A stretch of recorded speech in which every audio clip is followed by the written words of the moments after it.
देखो शालिनी, मैंने साड़ी की फॉल लगा दी है और मैंने सूट की अच्छे से तुरपाई भी कर दी है। तुम दोनों का बहुत बहुत शुक्रिया। तुम दोनों की वजह से मेरा दर्जी का काम कितनी जल्दी हो जाता है, वरना अकेले ये सब कर पाना मेरे लिए बहुत मुश्किल था। बातें बाद में कर लेना, ये लो जल्दी से नींबू पानी पी लो। बाजार में तो नींबू के भाव चांदी के भाव जितने चल रहे हैं, तो तुमने ये नींबू पानी कैसे बनाया? वो पड़ोस वाली काकी है ना, उनकी नौकरानी आज नहीं आई थी, तो मैंने उनके घर के थोड़े बहुत काम कर दिए थे, इसलिए उन्होंने पैसों के बदले मुझे ये नींबू दे दिए। ये भगवान भी कैसे कैसे दिन दिखाता है। हम गरीबों को गर्मी के मौसम में नींबू पानी पीने के लिए भी हमें कितनी मेहनत करनी पड़ती है। अदिति की बात सुन बाकी बहुएं उदास हो जाती हैं। शालिनी इन सभी बहू में से सबसे बड़ी बहू थी, जो दर्जी का काम करती थी। वहीं बाकी घर संभालने के साथ साथ शालिनी के दर्जी के काम में मदद भी किया करती थी। इन पांचों के पति सड़कों पर झाड़ू और मजदूरी करने का काम करते थे, जिससे ये मुश्किल से 2 वक्त की रोटी ही खा पाते थे। अरे वाह शीला, तुमने तो अपने घर का हुलिया ही बदल दिया। कितना सुंदर लग रहा है तुम्हारा घर। वो तो अच्छा लगेगा ही ना, पूरे 1 लाख रुपए जो लगाए हैं घर के रेनोवेशन और पेंट में। वैसे मेरे ख्याल से तुम पांचों को भी अपनी ये बाबा आदम के जमाने की गुफा को रेनोवेट करवाना चाहिए। न जाने इतनी गर्मी में तुम लोग इस गुफा जैसे घर में कैसे रहते हो। खिड़की दरवाजे तो ऐसे हैं कि अगर किसी का हाथ लग गया तो वहीं टूटकर गिर जाएंगे। पांचों बहू की घर की बेइज्जती करके घमंड दिखाते हुए शीला अपने घर के अंदर चली जाती है। अपने घर की इतनी बेइज्जती होता देख पांचों बहुओं को ही काफी दुख होता है। अरे बाप रे बाप, ऐसा लग रहा है कि धरती लोक पर नहीं बल्कि सूर्य ग्रह पर पहुंच गया हूँ। कितनी गर्मी है।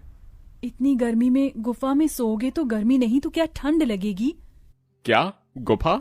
और नहीं तो क्या, ये गुफा क्या आप लोगों को घर दिखाई देती है? शादी को इतना समय हो गया है, लेकिन हम एक ढंग के किराए के मकान में भी नहीं रह सके। कभी कभी तो लगता है इस गुफा जैसे घर को छोड़कर जंगलों में चले जाऊं और वहीं रहूं। याशिका की बातें सुन सभी लोगों को इस बात का एहसास तो होता है, लेकिन अपनी गरीबी और लाचारी देखते हुए वो कुछ नहीं कहते और ऐसी गरीबी में उनके दिन बीतने लगते हैं। अमृता, अगर तुम न होती तो इतनी गर्मी में हमें ये ठंडा पानी पीना भी नसीब नहीं होता। जमीन ठंडी रहती है ना, इसलिए मैंने पानी के मटके रखना शुरू कर दिया था, ताकि कड़ी से कड़ी गर्मी में भी हमें ठंडा पानी मिल सके। कल रात थोड़ी बहुत चैन की नींद नसीब हुई थी। वैसे ये कपड़ा गीला कर ओढ़ कर सोने का आइडिया सच में कमाल का निकला। अब तो मैं रोज ऐसे ही सोऊंगी। पांचों बहुएं हमेशा अपने ऐसे छोटे मोटे जुगाड़ से गर्मी से थोड़ा बहुत बैक लिया करती थी। शालिनी देखो ना, मेरी साड़ी फिर से फट गई, इसे सिल दो। कितनी बार एक ही साड़ी को बार बार सिलकर पहनेंगे? जब से शादी हुई है तब से लेकर आज तक एक भी साड़ी नहीं पहनी है। वही 2-3 साड़ियों को सिल सिल कर ही पहन रहे हैं। अदिति इतना बोल ही रही होती है कि तभी उन्हें बाहर से साड़ी वाले की आवाज आती है, जिसे सुन पांचों बहुएं जैसे ही बाहर आती हैं। अरे भाई साहब, ये नीली वाली साड़ी दिखाइए। अरे बहन जी, आप लोग वहाँ क्यों खड़ी हैं? देखिए, मेरे पास एक से बढ़कर एक साड़ियाँ हैं, बनारसी, सूती, लखनवी, जरी वाली। बताइए कौन सी साड़ी दिखाऊं? अरे भाई साहब जी, आप किन से साड़ी लेने के लिए पूछ रहे हैं जो एक ही फटी हुई साड़ी को सिल कर पहनती हैं? इनकी एक सूती की साड़ी लेने की तो औकात नहीं है। ये क्या ही महंगी साड़ियां लेंगे। अपनी पड़ोसन मोना और अलीशा को अपनी इतनी बेइज्जती करता देख पांचों बहू की आंखों में आंसू आ जाते हैं और वो सीधा घर के अंदर चली जाती हैं। पांचों बहुएं इस गर्मी और गरीबी से परेशान हो चुकी थीं। पांचों बहुएं आंगन में बैठ एक दिन झाड़ू बर्तन कपड़े कर रही होती हैं कि तभी अचानक जोरों से हवाएं चलनी शुरू हो जाती हैं। लगता है बहुत जोरों से तूफान आने वाला है। चलो जल्दी घर के अंदर चलते हैं। पांचों बहुएं जैसे ही घर के अंदर जाने लगती हैं कि तभी तेज आंधी की वजह से उनके घर की छत उड़ जाती है और साथ ही साथ उनके घर की दीवारें भी टूटकर बिखर जाती हैं। हे भगवान, ये तूफान गांव में नहीं बल्कि हमारी जिंदगी में आया। अब हम लोग कहाँ रहेंगे? अपने घर के टूट जाने की वजह से पांचों बहुएं बहुत रोती हैं। शाम होते ही इन सब के पति घर आते हैं और ये सब नजारा देख उन्हें भी काफी दुख होता है, जिसके बाद अब वो सभी सिर छुपाने के लिए जंगल की तरफ बढ़ते हैं और एक बड़े से पेड़ के नीचे बैठकर अपनी रात वहीं गुजार लेते हैं। जहां ये सभी लोग रहते थे वहां पर एक बड़ी सी नदी भी बनी हुई थी, जो तूफान की वजह से काफी गंदी हो गई थी, जिसे देख पांचों उस नदी की सफाई करते हैं और ऐसे ही उनके कई दिन गुजर जाते हैं। कभी कभी तो मन करता है इसी नदी के अंदर कूदकर जान दे दूं, कम से कम इन चीजों से छुटकारा तो मिलेगा। अमृता, ये तुम कैसी बातें कर रही हो? जिंदगी का तो नाम ही संघर्ष है। हम लोग ऐसे हार नहीं मान सकते।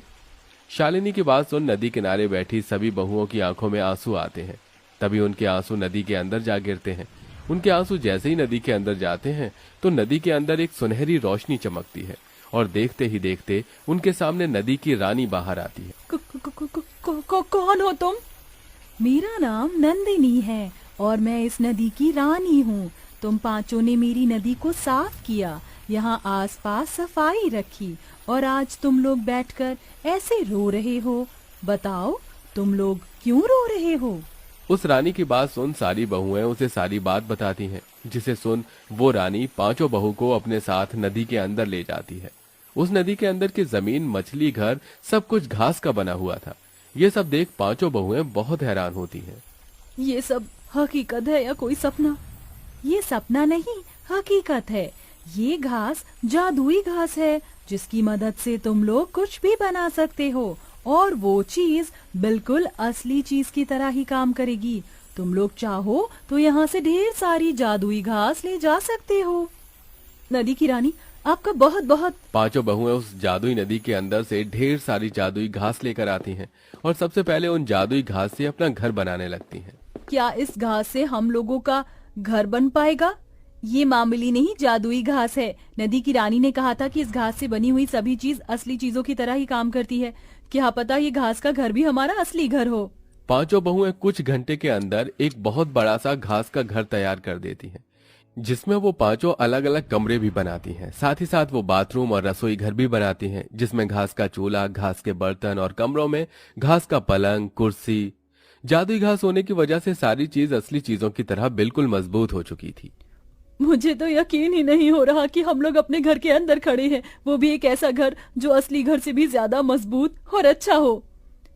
अब तो हम यहाँ आराम से रहेंगे। जादुई घास होने की वजह से हमारा ये घास का घर भी कितना ठंडा है। अब तो यहाँ हमें बिल्कुल भी गर्मी नहीं लगेगी।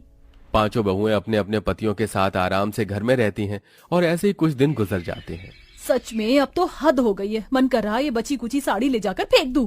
क्या हुआ अदिति, तुम इतने गुस्से में क्यों हो? गुस्सा ना करूं तो खुशी के मारे नाचूं। उस दिन तुमसे साड़ी सिलवाई थी, देखो आज फिर से ये साड़ी फट गई। अदिति की बात सुन शालिनी के मन में एक ख्याल आता है, जिसके बाद शालिनी दोबारा उस जादुई नदी के अंदर जाती है और वहां से ढेर सारी जादुई घास लेकर आती है और अपनी सिलाई मशीन पर बैठकर कुछ घंटे के अंदर ही घास की बनी हुई 5 साड़ियां तैयार कर देती है। साड़ियों के बॉर्डर पर वो तरह तरह के फूल भी लगाती है, जिसके बाद अब जैसे ही पांचों बहुएं उस घास की साड़ियों को पहनती हैं, इस घास की साड़ी को पहनकर तो ऐसा लग रहा है कि मानो जैसे मैंने रुई की साड़ी पहन रखी हो। अब इन घास की साड़ियों में हमें बिल्कुल भी गर्मी नहीं लगेगी और हम आराम से रहेंगे। पांचों बहुएं उस घास की साड़ियों को पहनकर काफी खुश होती हैं। जिस तूफान से इन पांचों का घर टूटा था, उस तूफान में गांव में और भी कई लोग थे जो बेघर हो गए थे। ये सब देख पांचों बहुएं उन लोगों के लिए जादुई घास से घर बनाती हैं। अरे आप लोग तो हमारे लिए देवी हो। जो चीज सरकार और अमीर लोग न कर सके वो आपने कर दिया। आपका एहसान हम कैसे चुकाएंगे। जादुई घास के घर बनाने के साथ साथ पांचों बहुएं गरीब औरतों के लिए घास की साड़ियां भी बनाती हैं, जिन्हें वो काफी सस्ते दामों में बेचती हैं। बरसों से सपना था कि सूती की साड़ी लूंगी, लेकिन हमेशा पैसों की कमी की वजह से ना ले सकी। लेकिन आज आपकी वजह से मैं रुई जैसी मुलायम साड़ी पहन सकूंगी। आपका बहुत बहुत शुक्रिया। जरूरतमंदों की मदद कर पांचों बहू काफी खुश थीं। वो घास की साड़ी बेचकर थोड़े बहुत पैसे भी कमा लिए थे, जिनको अब वो बुटीक में लगाती हैं और बुटीक खोलती हैं। घास की तरह तरह की ड्रेस बनाकर बेचती हैं और अब उन सब के पति अपना खुद का काम शुरू कर देते हैं, जिससे अब धीरे धीरे उनकी जिंदगी सही राह पर आने लगती है।